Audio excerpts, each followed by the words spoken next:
Assalamualaikum warahmatullahi wabarakatuh. Teman-teman, kita bertemu kembali di channel Cahaya Hidayah.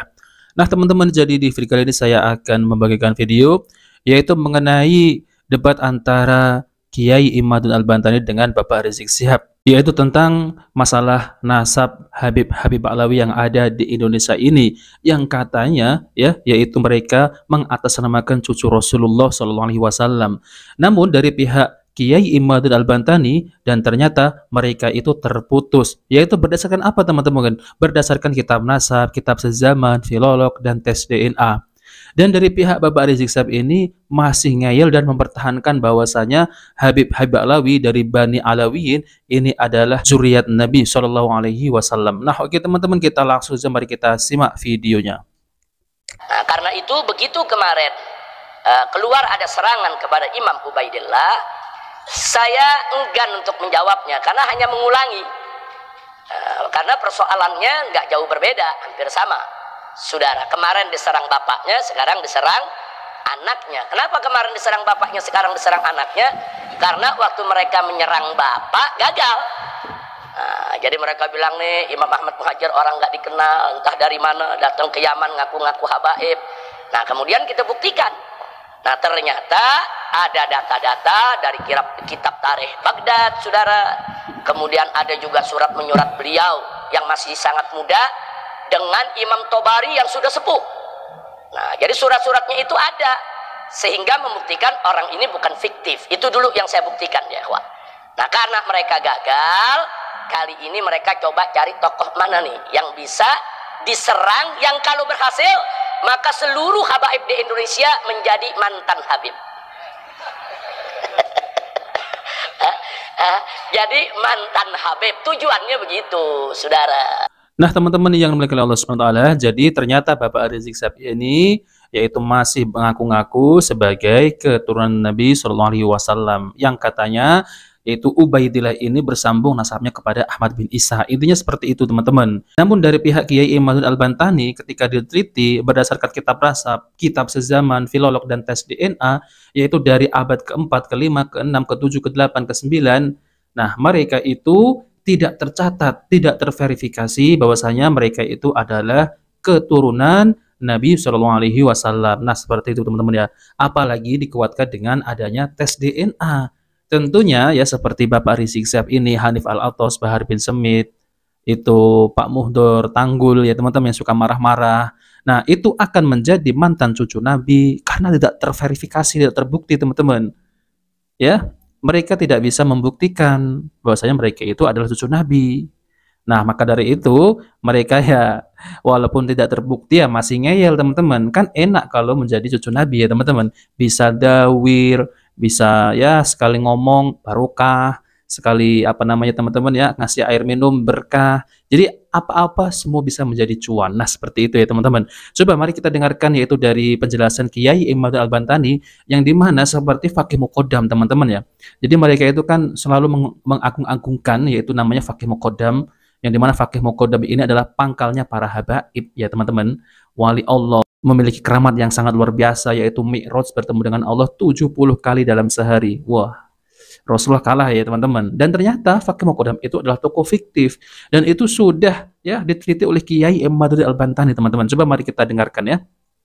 Rumel Abbas yang di dalam sebuah diskusi di Rabita Alawiyah yang menampilkan beberapa manuskrip palsu itu, kemudian saya bikin sebuah buku khusus beberapa lembar tentang manuskrip palsu Ba'lawi versi Rumel Abbas. Rumel Abbas tidak pernah membantah sama sekali. Siapa yang dapat membantah saya bahwa seorang Faqih Muqaddam tidak pernah ada di 653 Hijriah? Tidak ada. Karena memang Faqih Muqaddam tidak pernah ada. Siapa yang dapat membantah saya bahwa Muhammad Shahih Mirbat tidak pernah ada di Mirbat pada 560 Hijriah? Tidak ada, karena memang Muhammad Shahih Mirbat tidak pernah ada di Mirbat.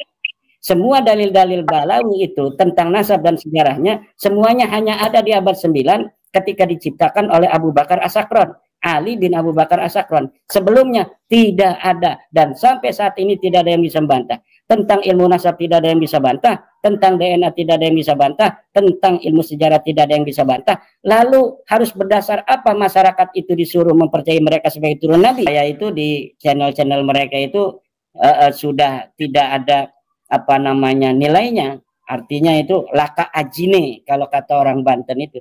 Tetapi itu tidak akan membuat saya itu kemudian mengendurkan semangat untuk memberikan pencerahan terhadap masyarakat. Akan membuat semangat saya dan juga teman-teman, saya yakin itu akan semakin bersemangat lebih daripada semangat sebelumnya.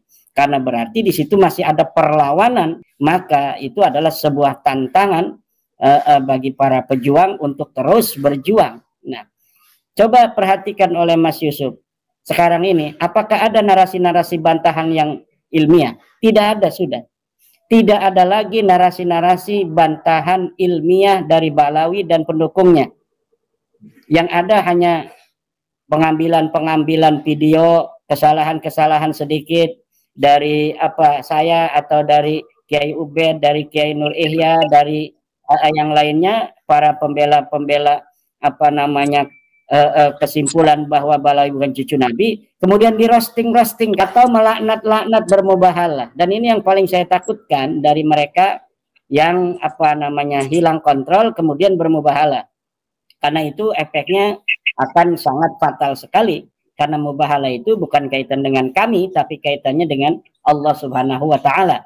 Siapa orang yang berani bersumpah atas sesuatu yang dia tidak tahu, misalnya sumpah saya demi Allah bahwa Ba'lawi cucu Nabi, padahal dia tidak tahu, dia tidak pernah membaca, dia tidak pernah meneliti, dia tidak pernah melihat jurnal-jurnal tentang DNA, bahwa Ba'lawi itu B, bahwa Bani Hasyim itu J1. Kemudian mereka mau menerima daripada video-video yang membantah narasi tentang validnya tes DNA. Kalau mereka betul-betul bahwa tes DNA itu tidak valid, maka tentu mereka akan mendatangkan seorang ahli DNA yang akan melawan narasi Faktor Sugeng. Kemudian, adakah yang bisa membantah daripada kesimpulan secara ilmu nasab yang telah saya tulis? Tidak ada. Nah, teman-teman yang dimuliakan Allah Subhanahu wa Ta'ala, jadi itulah ya mengenai penjelasan Kiai Imad Al-Bantani tentang masalah nasab Ba'lawi, teman-teman. Jadi pada intinya mereka itu belum bisa ya sampai detik ini, sampai saat ini belum mampu untuk membantah yaitu tesisnya Kiai Imaduddin Al-Bantani, teman-teman. Berarti menandakan ya teman-teman, mereka itu sudah mulai kelabakan, teman-teman ya. Wah, bagaimana ini? Dari kecil saya ini menjadi cucu Nabi. Nah, ini sudah tua malah menjadi mantan cucu Nabi. Nah, seperti itu, teman-teman. Jadi kita sebagai muslimin harus berpikir cerdas. Mana yang lebih mendekati kebenaran, mana yang lebih ilmiah ya, teman-teman ya.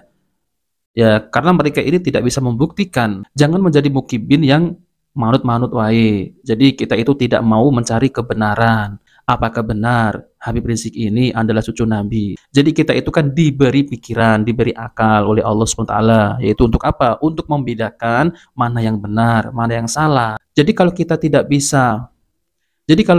bisa membedakan mana yang benar, mana yang salah, dan pada akhirnya kita malah terikut ataupun termakan oleh omongannya Habib Ba'lawi. Tentunya tentang masalah tesisnya Kiai Imaduddin Al-Bantani ini sudah sangat jelas, sudah sangat terang benderang. Jadi mereka itu sampai saat ini, detik ini tidak mampu untuk membantahnya. Nah, seperti itu teman-teman ya. Oke teman-teman, kita bertemu di video berikutnya. Jika video bermanfaat, jangan lupa like dan subscribe di channel Cahaya Hidayah. Wassalamualaikum warahmatullahi wabarakatuh.